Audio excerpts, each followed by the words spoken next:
Assalomu alaykum va rahmatullohi va barakatuh. Hurmatli ustozlar, qarindoshlar, hammalarga Allohning rahmati, barakati, salomi bo'lsin. Alloh subhanahu va taolo har biringlarni har joyda kasalliklardan va har xil ishlardan Alloh saqlasin. Alloh subhanahu va taolo har birimizni bir niyat, bir maqsadda Alloh rozi bo'ladigan shakllarda amal ibodatlarni qilishga va shundoqla vatanimiz Sharqiy Turkistonni Xitoy zolimlarining changilidan, tajovuzchiligidan qutqizish uchun bir niyat, bir maqsadda birlashib Allah yo'lida haqiqiy kurash qilishga muyassar qilsin. Amin. Bugungi tafsir darsimiz Baqara surasi 89-oyatdan 94-oyatgacha. A'udhu billahi minash shaytonir rojim. Bismillahir rohmanir rohim. ولما جاءهم كتاب من عند الله مصدق لما معهم وكانوا من قبل يستفتحون على الذين كفروا فلما جاءهم ما عرفوا كفروا به فلعنة الله على الكافرين بئس ما اشتروا به أنفسهم أن يكفروا بما أنزل الله بغيا أن ينزل الله من فضله على من يشاء من عباده فباءوا بغضب على غضب وللكافرين عذاب مهين. Yuqorida o'qilgan oyatlarning qisqacha tarjimasi Allah'ın huzuridan Yahudilarga, yani Muhammed aleyhisselam orqali Qur'oni Karim kelgan vaqtida, Qur'oni Karim bo'lsa, ularningki Injil va Tavratdagi to'g'ri bo'lgan umumiy usul qoidaga muvofiq bir kitobdir. Ular Qur'oni Karim nozil bo'lishidan ilgari, Muhammed aleyhisselam payg'ambar bo'lib avatilishdan ilgari daim deydi. Biz ahir zamanda avatildigan payg'ambarga ishonamiz, payg'ambarga ergishimiz. Shuning uchun ey Alloh bizlarga mushriklarning ustidan g'alaba nusrat ato qilslar, bizlarga fath ato qilslar deb shu ahir zamanda keladigan payg'ambarimiz Muhammad sallallohu alayhi va sallamni vasila qilib turib shundoq duo qildi. Hamda Peygamberimiz Muhammed sallallahu aleyhi ve sellem Allah tarafından nazil kılınan Kur'an-ı Kerim'ni ilip kelgan vaqtida bular Peygamber aleyhisselamni tanıdı. Çünkü Peygamber aleyhisselamninki bütün sifatlari, ahvollari ularning qo'lidagi Tavratda ochiq bayon qilingandi. Shunga Peygamber aleyhisselamninki Qur'oni Karimga Allohning diniga chaqirgan chaqiriqidan Peygamber aleyhisselamning oxir zamonda avatilgan haq payg'ambar ekanligini tanıdı. Bular tunib bo'lgandan keyin payg'ambar alayhisalomga ishonmadi, ergashmadi. Allohning la'nati Allohga, Allohning payg'ambariga kafir bo'lgan kishilarga bo'lsin. Ular o'zlarining Allohga ishonish va Allohning avatgan payg'ambariga ishonishdan iborat bo'lgan o'zining bu nasibasi baxt ta'lini Allohga kafir bo'lish, Allohning payg'ambarini inkor qilish, Allah nazil qilgan kitoblarga kafir bo'lishga tegishib etdi. Bu nimadan desa, ularning o'ziga qilgan bir zulm va hasadxo'rlikdan bo'ldi.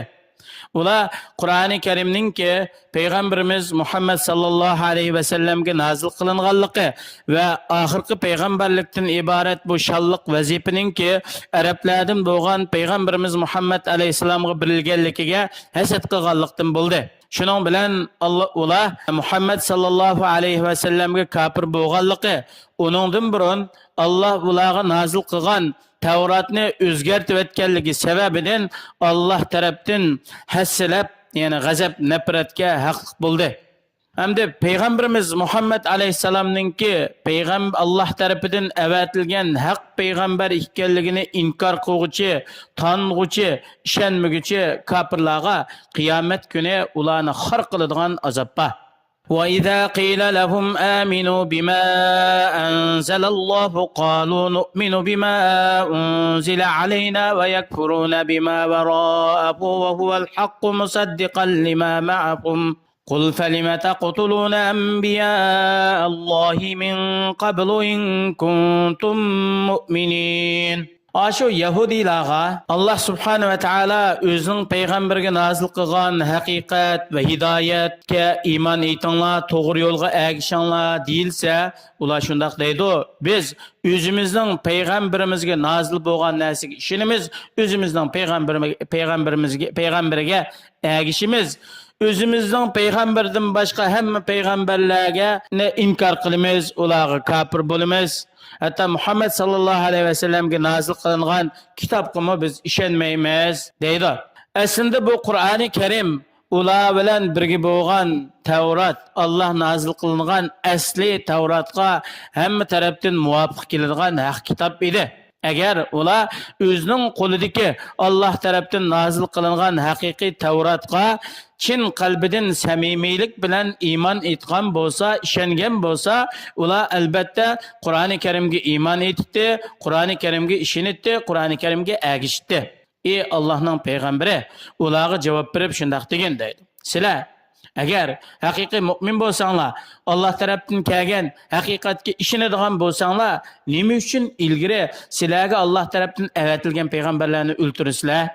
وَلَقَدْ جَاءَكُمْ مُوسَى بِالْبَيِّنَاتِ ثُمَّ اتَّخَذْتُمُ الْعِجْلَ مِنْ بَعْدِهِ وَأَنْتُمْ ظَالِمُونَ وَإِذْ أَخَذْنَا مِيثَاقَكُمْ وَرَفَعْنَا فَوْقَكُمُ الطُّورَ خُذُوا مَا آتَيْنَاكُمْ بِقُوَّةٍ وَاسْمَعُوا قَالُوا سَمِعْنَا وَعَصَيْنَا وَأُشْرِبُوا فِي قُلُوبِهِمُ الْعِجْلَ بِكُفْرِهِمْ قُلْ بِئْسَ مَا يَأْمُرُكُمْ بِهِ إِيمَانُكُمْ إِن كُنتُم مُؤْمِنِينَ. Haqiqatan sizlarga avatilgan, ya'ni sizlarning o'z ichinglardan chiqqan Allohning elchisi, sizlarning payg'ambaringlar Musa alayhissalom o'zining Alloh tarafdan avatilgan haqiqiy rost payg'ambar ekanligini bildiradigan ro'shan alomatlar, oyatlarni olib keldi. Ondan keyin sizlar shuni ko'rib turib, bilib turib, ishonib turib, ondan keyin Musa alayhissalom o'z Parvardigori bilan uchrashish uchun belgilangan o'ringa ketgandan keyin sizlar o'zinglar oltin kumushlardan yasab olgan bir mo'zayga cho'qindinglar. Sizlar Allohga sherik keltirish bilan o'zinglarga zulm qiluvchi zolimlardan bo'ldinglar. Ya'ni bu mo'zay hech qanday bir cho'qinish ibodatga haqliq emas. Haqiqiy ibodatga haqliq bo'lgan zot bo'lsa, yolg'iz Alloh subhanahu va taolodir. Biz sizlarga Muhammad alayhisalomga, ya'ni biz sizlardan o'z vaqtida olgan ta'kidlangan ahdi misoqni eslanglar. Biz sizlardan Musa alayhisalomga agish to'g'risida va'da olgan. Sizlar Allohning tarafidan kelgan har qanday bir narsaga agishdiganlik to'g'risida Allohga bu va'dani berib, buni qabul qilgandinglar. Biz sizlarning ustonlarga tog'ni ko'targan deydi, sizlarni qo'rqitib. Va sizlarga degan, biz Tavratda sizlarga ato qilgan barliq hukmlarni butun tirishchanliginglar bilan ching tutinglar, shuningga amal qilinglar. Va Tavratning hukmlarini haqiqiy chin dilinglardan qabul qilish, bo'ysunish tariqasida quloq solib anglanglar.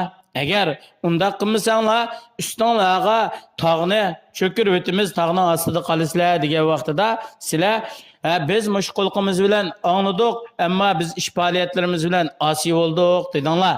Va sizlarningki shu qalbinglarga singib ketgan kufrlikning sababidan sizlar mo'zayga ibodat qildinglar. Ey Allohning payg'ambari, ularga aytganki, sizlar haqiqiy mu'min bo'lsanglar, sizlarni bundaq mo'zayga cho'qinishga buyurgan iymoninglar nima degan yomon iymon bu? Chunki insonning qalbidagi ham samimiy sadoqat, iymon haq bo'ladi ekan, u insonda hargiz kufrlik bo'lmaydi. Haqiqiy iymon insonni Allohga kofir bo'lishga buyurmaydi. Yuqorqi oyatlardan ilinadigan foydalar butun dunyodagi insonlarning orasida yahudiylar naytibak hasadxo'r bir millat.